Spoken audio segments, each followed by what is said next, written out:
Okay, thank you very much. It's a honor, great honor, to have a friend of mine who's become very friendly over the last number of years. We knew each other before, but Mark is the head of NATO, Mark Rutte, Secretary General of NATO, highly respected by everybody that knows him, but in particular the European countries. They have great reliance on him, and he's done a fantastic job. And we had a tremendous meeting, I guess it's about a month ago, and I think Mark will tell you that it was really perhaps more important the date of November 5th. That was the election day. Maybe that was the most important because we made tremendous progress together. And one of the reasons that you're here today is to hear that we are very unhappy, I am, with Russia. But we'll discuss that maybe a different day. But we're very happy with them, and we're going to be doing very severe tariffs if we don't have a deal in 50 days. Tariffs at about 100%. You'd call them secondary tariffs. You know what that means. But today we're going to talk about something else. And as you know, we've spent $350 billion approximately on this war with Russia and Ukraine, and would like to see it end. It wasn't my war, it was Biden's war. It's not my war. I'm trying to get you out of it. And we want to see it end. And I'm disappointed in President Putin because I thought we would have had a deal 2 months ago, but it doesn't seem to get there. So based on whether it's missiles, you saw that recently in Iran, the way those planes flew in, they hit every single 14 bombs hit every target. Then you had the helicopters shoot a total of 30 bombs, 30 missiles, and they hit every single, Marco, is that right? Every single every single target. And it was, I guess, on a scale of 0 to 10, they say it was about a 15. That's how successful it was, a word they like to use nowadays. But it was an amazing, well-organized attack that people in this country want to do for 24 years. You know, when we had the pilots in last week, they were saying, "Sir, we've been practicing this for 24 years," meaning people, not them, but other people that are a little older now. But they too, and you were the one that let us do it. But we've been practicing it 3 to 4 times a year for 22, 24 years, because they always knew they had to stop Iran from doing what they were doing, which is trying to come up with a nuclear weapon, a nuclear bomb. And we did it very successfully. And we make the best equipment, the best missiles, the best of everything.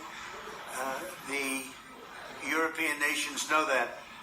And we made a deal today, and I'm going to have Mark speak about it, but we've made a deal today where we are going to be sending them weapons and they're going to be paying for them.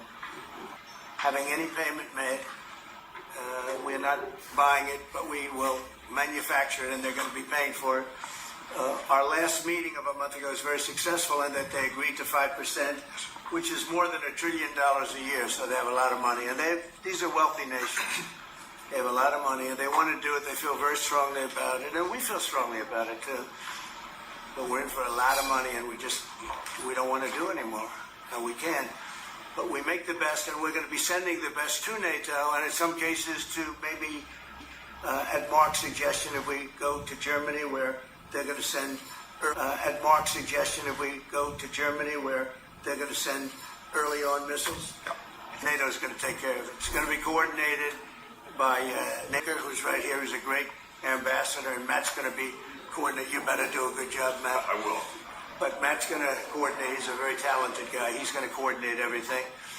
So in a nutshell, top-of-the-line weapons, and they'll be sent to NATO. NATO may choose to have certain of them sent to other countries where we can get a little additional speed, where the country will release something and it'll be mostly in the form of a replacement. And I'd like to have Mark, and again, just a highly respected, pretty young guy, for having had the career that he's had, because he had an amazing career before going to NATO. So we spent a lot of time together over the last couple of months. And if you could say a few words. Absolutely. Thank you. No, Mr. President, Donald, this is really big.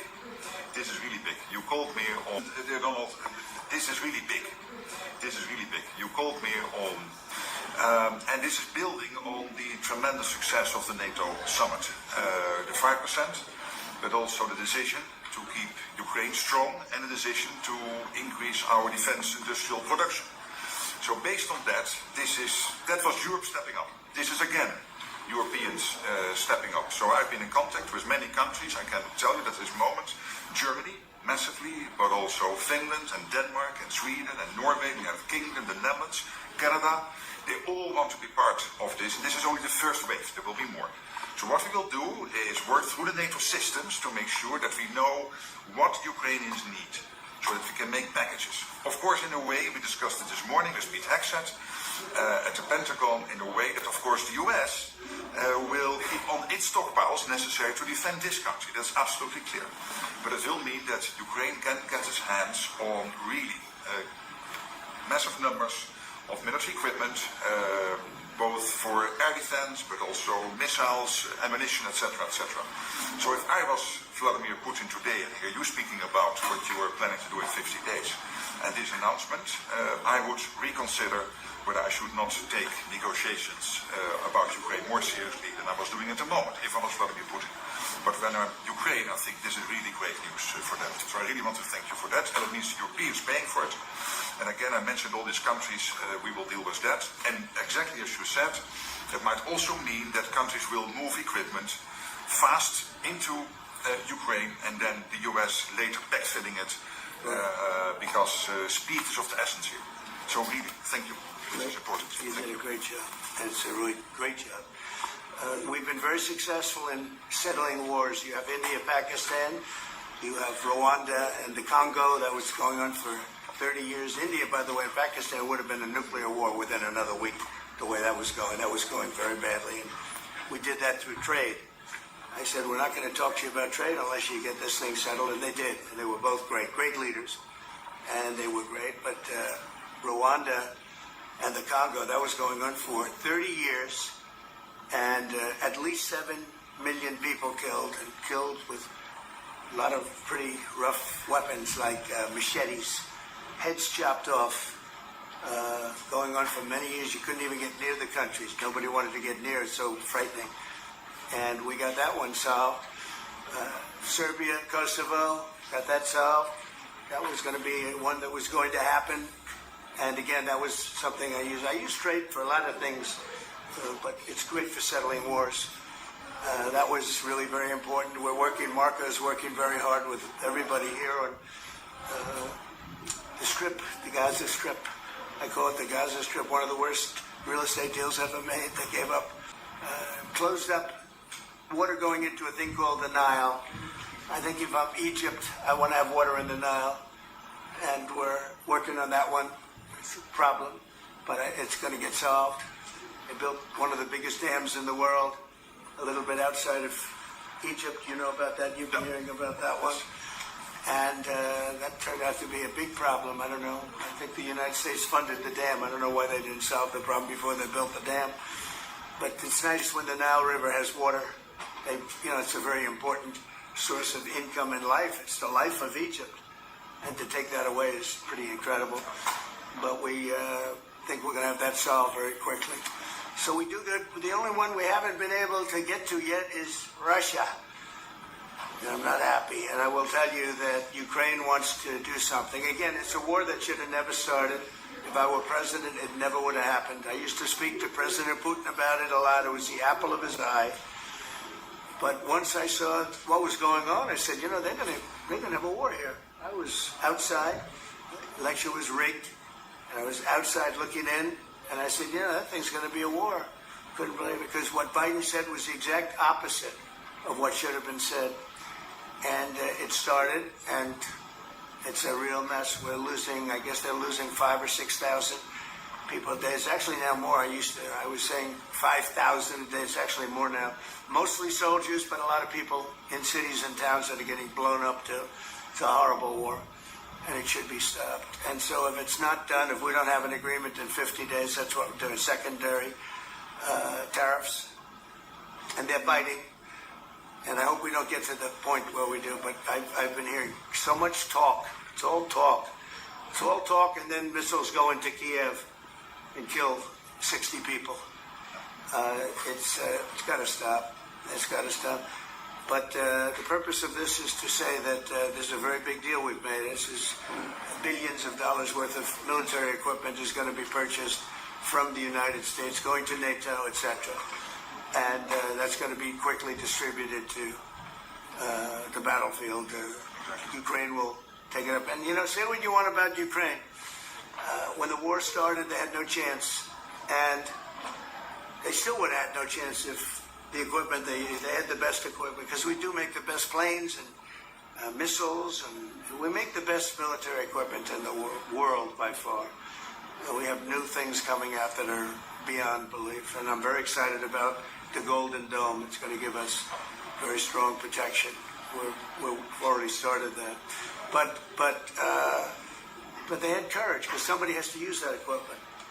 And they fought with tremendous courage, and they continue to fight with tremendous courage. But they don't have, they're losing on equipment, and Russia's really taken a very positive, very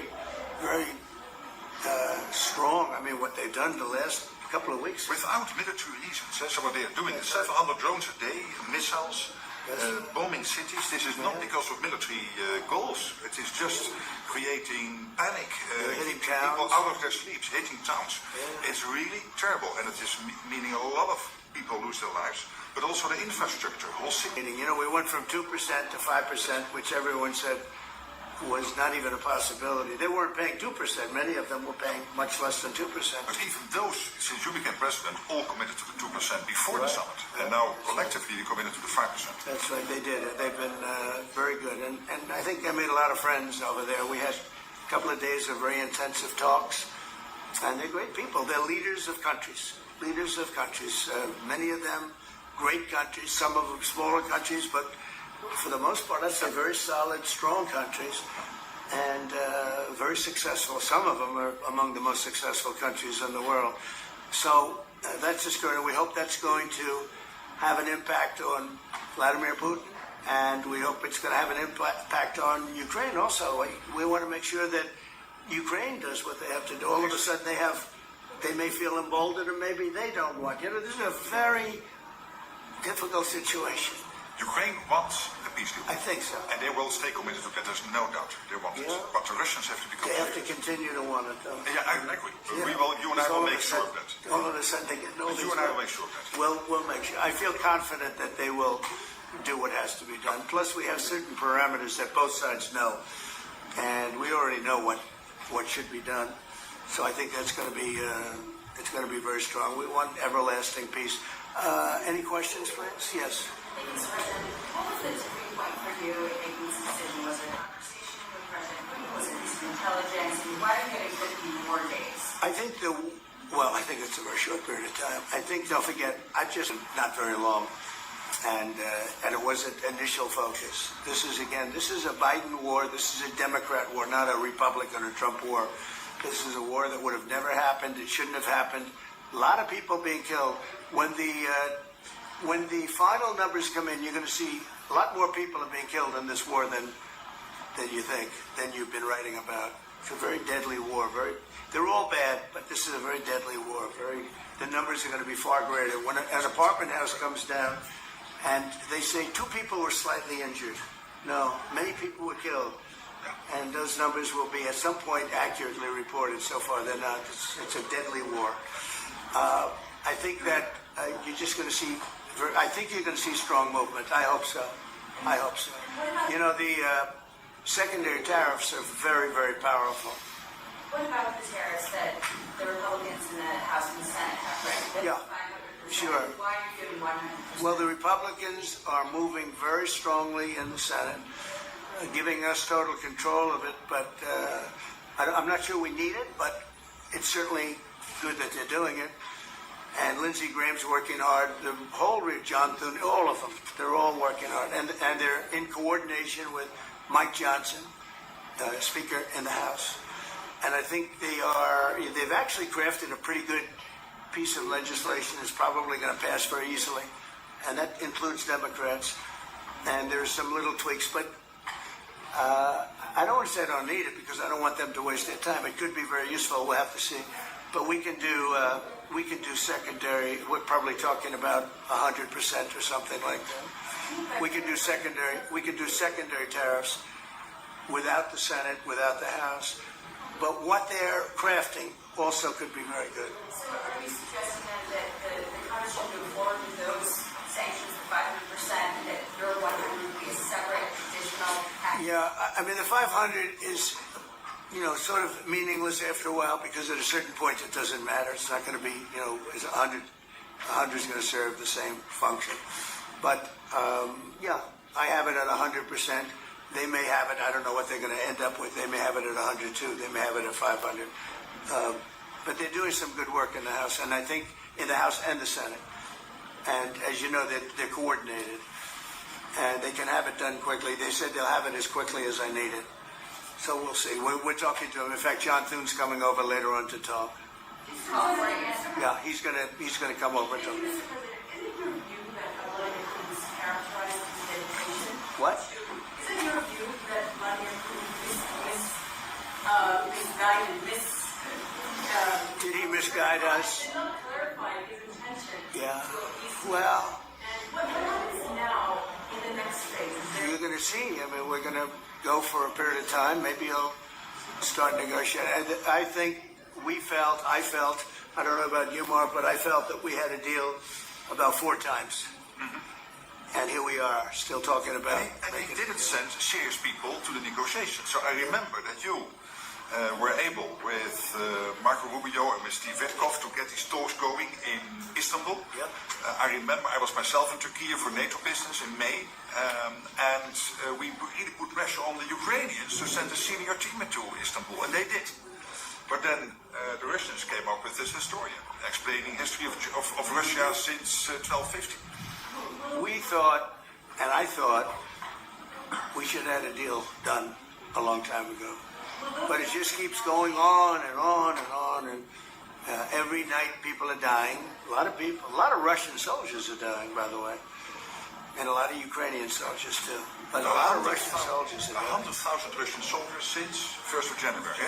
Since January, 100,000 Russian soldiers dead since January. So if anybody in Moscow is listening to this, again, 100,000 dead Russians since January. This is what President Putin is doing at the moment. Yeah, please. Will these be future missiles specifically, or future batteries that you're running? Everything. It's everything. It's Patriots. It's all of them. It's a full complement with the batteries.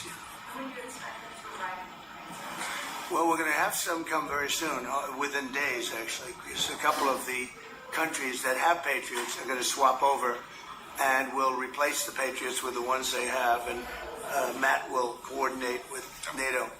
But so it's going to be, they're going to start arriving very soon. And this afternoon, Boris Pistorius, the German defense minister, is visiting Pete Hegseth, Secretary of Defense, and we'll discuss also, I think, on this whole Patriot thing. Norway is involved, so that's on the Patriots, but this whole deal is also about missiles, about ammunition, so it's broader than Patriots. We have one country that has 17 Patriots getting ready to be shipped. They're not going to need them for them. So we're going to work a deal where the 17 will go, or a big portion of the 17 will go to the war side. And that can be done very quickly. Mr. President. Yeah, please. Could this transaction with NATO be viewed as a step towards achieving peace, letting Putin know that now Zelensky has a little bit more powerful tools in his tool chest, and maybe that brings him to the table to achieve peace? I know that you Yeah. do that. Brian, that's what we've been saying. I think you might have expressed it better if you wanted to. That's exactly what That was a summary. That was a nice summary. I think he's done better than us. He's a very good guy, I can tell you that. But no, it's well said. Yeah, I think this is a chance at getting peace. Or it's just going to be the same thing. And I have to tell you, Europe has a lot of spirit for this war. A lot of people, when I first got involved, I really didn't think they did, but they do. And I saw that a month ago when you were there, many of you were there. The level of esprit de corps, spirit that they have is amazing. They really think it's a very, very important thing to do, or they wouldn't be doing it. Look, they're agreeing to just, they're paying for everything. We're not paying anymore. We have an ocean separating us. I said, we have a problem. We make the best stuff, but we can't keep doing this. And Biden should have done this years ago. He should have done it from the beginning, but he didn't. He didn't know he was there. This guy, what a horrible job they did for this country. And I just hope between the border and this and so many other inflation, what a horrible administration. The worst administration in history, in my opinion. It's not my opinion. I think it's everybody's opinion. But this is something that shouldn't have happened, and we're going to see if we can end it. If I can follow up. I do want to make one statement. Again, I said it before. This is not Trump's war. We're here to try and get it finished and settled and whatever. Because nobody wins with this. This is a loser from every standpoint. From day This one. was Biden, and this was other people. And it's very sad. It's a very sad situation. This gentleman's doing a great job. I think he's going to get it. And Matt and everybody else that's working on it, I think you'll get this thing over with, hopefully.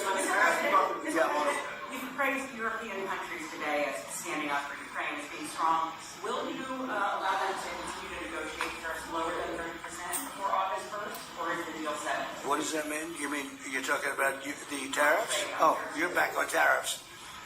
You're on a more friendly tariff, right? A little bit more friendly tariff. No, we're going to be talking to people. We have, I watched the show this morning. They were talking about, well, when's he going to make the deal? The deals are already made. The letters are the deals. The deals are made. There are no deals to make. They would like to do a different kind of a deal, and we're always open to talk. We are open to talk, including to Europe. In fact, they're coming over. They'd like to talk to us. Mr. President, is there any concern about the U.S. stockpiles? There was a pause in the delivery of weaponry to Ukraine in order to evaluate, apparently, U.S. stockpiles. What came out of that? Evaluation. I mean, this was a very big, what we're talking about today is a very, very big day. And what Pete was doing, and me too, I knew what Pete was doing, was evaluation, because we knew this was going to happen. And now we actually announced it. They voted on it. It's all been done. So obviously that has a big impact on, when you say pause, obviously you're not going to be doing things if you don't know what's going to happen here. But we were pretty sure this was going to happen, so we did a little bit of a pause. But this is a very big, event today. This is something very big. So if it escalates further, how far are you willing to go in response? In what? How far are you willing to go if it were to escalate? Don't ask me a question like that. How far? I don't know. I want to get the war settled. They're not Americans that are dying in it, and I have a problem, and JD has a problem. It's a stance that he's had for a long time. They're not Americans dying, but there are a lot of people dying, and on something that should be able to be settled. And we all agree with that. This group of people, we want to defend our country, but ultimately, having a strong Europe is a very good thing. It's a very good thing. So I'm okay with that. Yeah, please, in the back. Yeah, it's going to on what the Europeans are willing to pay for. And it sounds like, are you ruling out the U.S. paying some additional weapons to withdraw that authority? Shall I try to answer it? Because basically what the president is saying, that he is willing, of course, taking consideration what the U.S. needs itself. So it's not that you can have a shopping list, you can order whatever you want, because the U.S. has to make sure that the U.S. keeps his hands on what the US needs, also to keep the whole world safe, because in the end you are the police agent of the whole world. You are the most powerful nation on earth, the most powerful military on earth. But given that, the US has decided to indeed massively supply Ukraine with what is necessary through NATO. Europeans 100% paying for that. And what we have been doing over the last couple of days is talking with countries, and I just mentioned the ones who in the first wave immediately said, we want to chip in. And then you are really talking about big numbers. Take Germany visiting today. They are really talking about big numbers. I will say that I spoke with Germany, spoke with most of the larger countries, and they are really enthusiastic about this. They want to, and they're willing to go very far. I will tell you, as for your question, how far would I go? They want to go very far. They don't want this to happen. That's why I think from Putin's standpoint, it would really be good. He gets the country's economy is doing very poorly, and he's got to get his economy back. He's got to save his economy. He could save his country in a sense, but the economy can destroy He's destroyed a lot of countries over the years. He wants to get that economy back. And, you know, he's got a great country for trading and other things. If they could use the assets instead of war, he's got some tremendous potential. That's what I would say. How did you deliver this piece to Putin, sir? Say? How did you tell Putin this is coming? I speak to him a lot about getting this thing done. And I always hang up and say, well, that was a nice phone call. And then missiles are launched into Kiev or some other city. And I said, it's strange. And after that happens 3 or 4 times, you say, the talk doesn't mean anything. My conversations with him are always very pleasant. I say, isn't that a very lovely conversation? And then the missiles go off that night. I go home, I tell the First Lady, you know, I spoke to Vladimir today. We had a wonderful conversation. She said, oh, really? Another city was just hit. So it's like, look, he's, I don't want to say he's an assassin, but he's a tough guy. It's been proven over the years. He's fooled a lot of people. He fooled Bush. He fooled a lot of people. He fooled Clinton, Bush, Obama, Biden. He didn't fool me. But what I do say is that at a certain point, you know, ultimately talk doesn't talk. It's got to be action. It's got to be results. And I hope he does it. It's potentially such a great country to be wasting so many people on this and the money. And look at what's happened to his economy. Look at what's happened. So, And with the threat in 50 days, Yeah. the economy will be hit very hard. I mean, look, I hope he's going to do it. He knows the deal. He knows what a fair deal is. If there is such a thing as a fair deal, there's no winners here. This is a loser. This is a loser. And I dealt with him from the beginning. It wouldn't have happened, but I will say Ukraine was the apple of his eye. We talk about it. It was the apple of his eye, but it wasn't going to happen.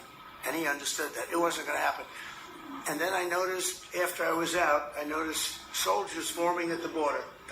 And then I heard horrible, stupid things being said from the other side.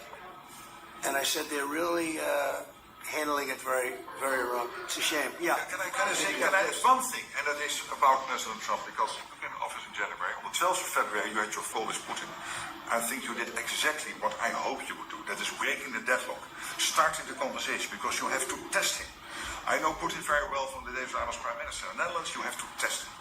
And you did this. And you really gave him a chance to be serious, to get to the table, to start negotiations. Steve Witkoff, Marco Rubio, we all tried to help you. But you've now come to a point where you say, well, hey... We had probably 4 times a deal. Yeah. I mean, you would call and you said, this looks good. Yeah. And then the deal wouldn't happen because bombs would be thrown out that night and you'd say, we're not making any deals. It was like... But you breaking the deadlock was crucial because you had to start that process. And you were the only one who was able to do that. I think we'll get it done. Do you think he's reasonable enough to negotiate? Yeah, I think we're going to get it done. I think, look,